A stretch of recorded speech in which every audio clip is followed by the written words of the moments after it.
I'm back. Okay. I don't know why it's been so long. It has been a minute, and I started to realize that um, I haven't really been on camera and talking about things. I've been like keeping a lot of stuff inside, and it just really started like it just I started feeling overwhelmed with my emotions, and I hadn't felt that in a long time. I actually hadn't felt that in a while, since COVID started, but it really was weird today for me, and I was like, you know what, maybe I need to just like let it all out, and on camera and stuff like that. And I don't know, like it's crazy because I still have my hair is gray, and it's like I become a different person when I have different like hairdos and wigs and things like that. And I don't know, it's like I become a different character. And I like it. I get compliments about it, well, a lot, and it's by people that's just like never would have thought that they would, come and say something to you, and they would, it's just like some just random people sometimes would come up to me and say, "I really like your hair. It's really neat." So I thought it's pretty cool. I was nervous about it at first because I didn't know how it was gonna look, and I thought it was gonna look too crazy. But it's been fun. Um, I don't know, like things have just been kind of very emotional for me lately, and I don't really know why. Um, there are times where it's like I don't know why I'm sad, and like today, well, this whole week I really been feeling. Last 2 weeks, I'm gonna say last 2 weeks, I've been feeling like sad and down and depressed, and then it's not anybody can like contributing to it, but because I feel that way, I start taking it out on, you know, the people closest to me. And so, which has been D, bless his heart. I still have triggers that I still have to get through. I'm actually gonna not go anywhere. I have a Zoom call for counseling with the lady I used to go to. I used to see her when I was working at the other job I was working at last year. Just because I was just going through a lot of emotions, feeling a lot of emotions, going through divorce and whatnot. And I think sometimes when I think okay, it's been a year since we've been officially divorced, that, oh, I'm good now. Yeah, I'm okay. But it's not, I'm not okay. And it's just it is not because of him or me missing him or anything like that. It's not even that. It's just that being in a new relationship brings in a lot of feelings and emotions, and it brings a lot of familiarity of things, of situations that you've been through before. And sometimes, that person in your life steps on a landmine and boom, it's a big explosion, and you don't realize it until it's too late, because you already responded in a negative way, and the poor person is just like, you know they don't know what to do with you at that time. This happened like me and D went to Gatlinburg, and I hadn't been to Gatlinburg in years. And you think, okay, well, me and the ex, we've been here before, not a big deal. Go to a lot of places that me and my ex have been, but not in this kind of capacity, I guess, because when we were there were just moments where I was feeling, I don't know, I was feeling a lot of things. I was feeling a lot of emotions. There are times where I actually was like, you know, I remember when me and him did this, or we did that. We like to go to Old Smoky and get the free samples, and those were fun times and things like that. So those are all like things that go through your head while you're with the new person, right? And then you can't tell them that. You can't tell them that. I mean, I told him that I've been there with him, but I was like, the memories that I was responding or talking about were the memories I had when I was coaching dance team, and we would go to Gatlinburg for competitions, and my ex never came to those, and rightly so, because it was a bunch of girls, underage girls there. So, but it's just one of those things where, it was fun. We swam. I went swimming in the indoor pool. It was the first time I've been swimming in like since COVID, and I was like, because it's summertime and everything was shut down, so I was so excited. And hot tub and everything. It was so fun, and it was kind of cool. So you got to feel like it was like winter-esque or whatever in a sense, but it wasn't cold, and it was a lot of people and the food and the drinks and just the atmosphere was fun. It was good times, and it was Halloween, so I got dressed up as my angel self with my wings.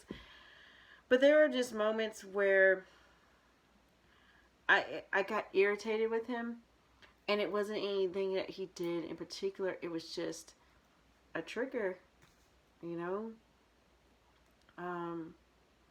When I wanted to go to Old Smoky, it was across the street from where we were heading, and he was like, "No, we need to go this. I don't want to. We can go this way and then come back, or I don't want to go there right now." And I'm like, "I don't care what you want to." You know, it was like I wasn't gonna let anybody tell me anymore where I'm going and what we're doing. I was not going to be controlled, and I felt like in there some instances, he was just telling me things, and I felt in an not authoritative, but like more like direct way, and I felt like he was telling me what to do, and I was like, "You're not gonna tell me what to do." So it was like I was bucking him, and I would shut down, and I would stop talking to him.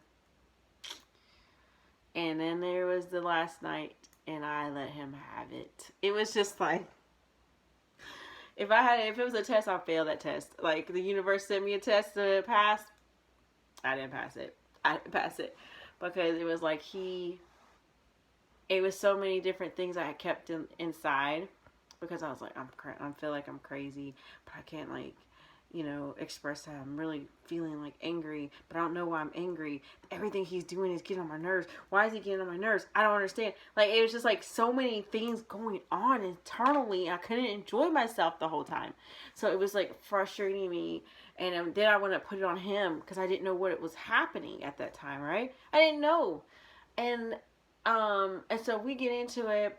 I was just like, you know what? You're so condescending. You're always trying to help me what to do. And I can't remember how I like put it. Like, I was just like, I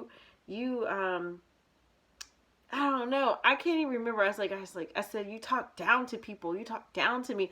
And I was just like in this, and I was enraged, but I was calm enraged. Like, normally in those circumstances with my ex, we would be like in front of everybody, like huge scene, cursing, everything.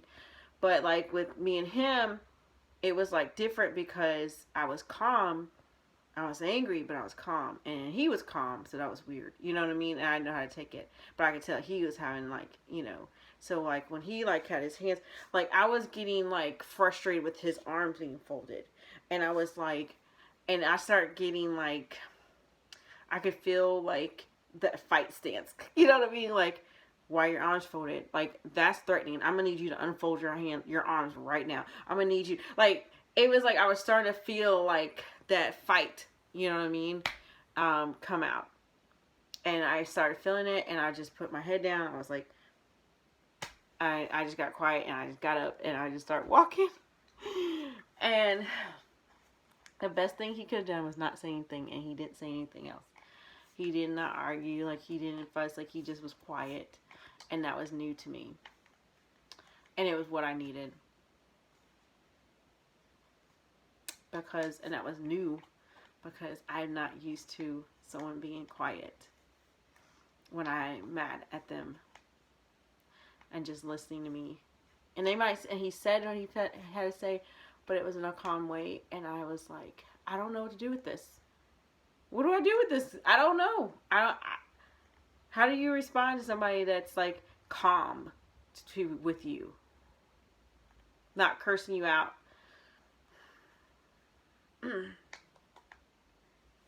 not cursing you out. And so that was different for me. And I didn't realize that that was like post-traumatic, situation until like I kind of had time to, as like, what do you call it? When you had just assess everything, self-assess. And I went back and I looked and I said, there was times where it was certain parts in that area that we got into fights and arguments. Me and the ex. And it would be so much worse. But it was just like the triggers and just things. And I apologized to him. And I was just like, I'm still damaged. And I didn't realize I was still damaged. And it could take like years, Because when you're like in an emotionally abusive relationship, and I didn't realize that's what it was, it can take a while to get all the... But he was really patient. Really patient with me.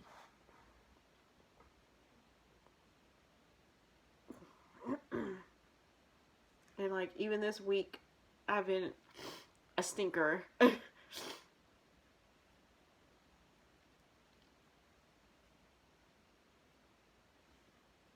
He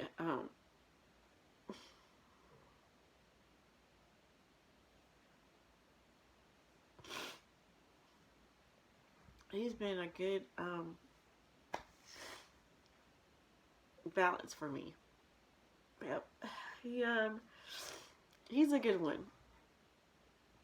Because I can be mean. And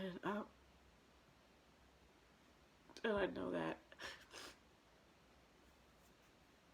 And I can say mean things because I'm hurt, and I take it out of the frustration out person. And then I don't mean it. And I want to say I'm sorry, but it'd be like too late.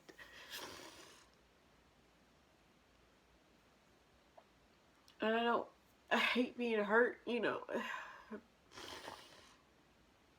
So I'm just obviously going to counseling. And just realizing that I do got someone good in my life, and I appreciate him so much. And I'm still a work in progress, so it's it's a lot, but I'm getting through it. And like I said, sometimes you don't realize it until those things happen, So I'm getting there. And I will talk to you guys about the fact that I was supposed to meet his kids, but they don't want to meet me yet.